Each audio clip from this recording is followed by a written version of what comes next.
आप सभी को मेरा नमस्कार। आज का विषय है गुरु और सद्गुरु में अंतर। गुरु जो है भौतिक सुखों की विद्या को देने वाले को गुरु कहते हैं। जैसे कि उदाहरण के रूप में कि अगर कोई हमें ड्राइविंग करना सिखा रहा है तो वो भी गुरु हुआ। माँ बाप उंगली पकड़ के चलना सिखाते हैं वो भी गुरु है। स्कूल में पढ़ने के लिए जाते हैं तो वहाँ विद्या गुरु है। ऐसे हमारे जीवन में अनेक गुरु आते हैं, लेकिन सद्गुरु की परिभाषा कुछ और ही होती है। सद्गुरु उसे कहते हैं जो हमें इस परमात्मा का दर्शन करा के देता है। लेकिन आज हम भ्रमों में पड़े हुए हैं, क्योंकि जीवन में बहुत सारे गुरु जीवन में आते हैं। हर कोई हमें बताता है, लेकिन वो केवल कागज़ में लिखी हुई बातों को पढ़कर उसकी मीनिंग बताता है, परमात्मा के विषय में बताता है, भक्ति के विषय में बताता है, भगवान के विषय में बताता है, हर चीज़ों के विषय में पढ़कर वो बताता है। लेकिन अगर उनसे पूछा जाए कि भगवान है कहाँ और वो मिलेगा क्या मुझे, तो सत्संग में उसका रास्ता कोई नहीं बताता। उसका रास्ता केवल सद्गुरु ही बताता है। और आज हमारे जीवन का उद्देश्य भी है कि आए हो क्यों जहाँ में, क्या काम है तुम्हारा, लौटोगे किस मकाम पर, जाओगे जब दोबारा। इस धरती पे तो आए हुए हो, लेकिन किस लिए आए हुए हो? यहाँ आने के बाद तुम्हारा काम क्या है? लोगों को यही लगता है कि हम अपना घर बना लिए, अपने परिवार का पालन पोषण कर लिए, हमारी जो ज़रूरत की चीज़ें हैं उसे हम अब जीवन में ले लिए, वही हमारे लिए सब कुछ है। लेकिन ये करने के लिए नहीं आए हैं। ये तो पशु पक्षी भी करते हैं।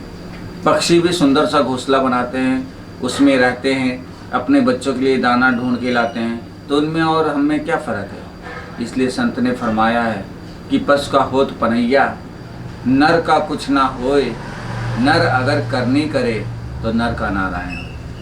नर अगर अच्छे कर्म करता है तो नारायण कहलाता है। लेकिन नारायण कब कहलाएगा?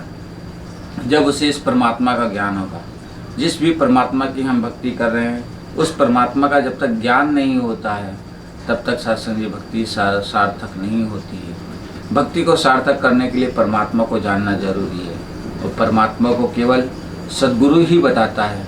इसलिए संतों ने भी फरमाया है कि गुरु गोविंद दो खड़े, काके लागों पाए, बलिहारी गुरु आपने गोविंदियो रखाए।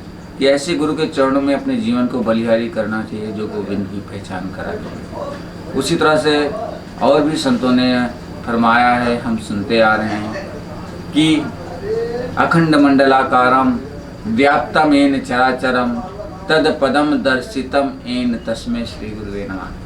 कि ऐसे सद्गुरु के चरणों में हमने अपने जीवन को बलिहारी करना है, जो हमें इस परमात्मा की पहचान करा दे। जो परमात्मा अखंड है, अविनाशी है, जल स्थल चर्रे चर्रे में भरा हुआ है, ऐसे परमात्मा का दर्शन करना हमें जो जरूरी है। और वो परमात्मा का दर्शन केवल सद्गुरु ही कराता है, और ऐसे ही सद्गुरु के चरणों में हमने अपने जीवन को बलिहारी करना है। दोनों में फ़र्क केवल इतना है कि तू कहे कागज़ की लेखी, मैं कहूँ आखन की देखी। गुरु जो होता है वो कागज़ों में जो लिखा होता है वो पढ़ के हमें सुनाता है, उस मार्ग पे हमें चलने का रास्ता दिखाता है। और सद्गुरु जो होता है वो हमें परमात्मा का दर्शन करा देता है। दोनों में केवल इतना ही अंतर है, और ये अंतर आज आपके सामने मैं अपने अनुभव रखने का प्रयास किया हूँ।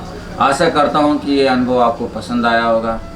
अगर पसंद आए तो मेरे चैनल को सब्सक्राइब कर देना, लाइक कर देना, शेयर भी कर देना, ताकि ये जो अनुभव की बातें हैं लोगों तक पहुंचता रहे, वो भ्रम से दूर होते रहें और ब्रह्म की प्राप्ति करते रहें।